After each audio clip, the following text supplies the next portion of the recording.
হরে কৃষ্ণ। এই যে মন্দিরটা দেখতে পাচ্ছেন, এখানে 108টি ধাপ রয়েছে। আর এই ধাপগুলো দিয়ে 16 নাম 32 অক্ষর, অর্থাৎ হরিনামের মালা করার সময় যে মহামন্ত্র পাঠ করতে হয় সেটিকে পাঠ করা হয়। খুবই সুন্দর এই পরিবেশ আর এই ব্যবস্থা। এখানে কিন্তু প্রচুর কৃষ্ণ ভক্তেরা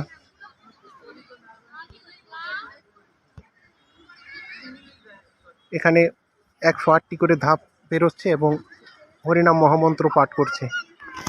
হরে কৃষ্ণ কৃষ্ণ কৃষ্ণ হরে হরে, হরে রাম রাম রাম হরে হরে।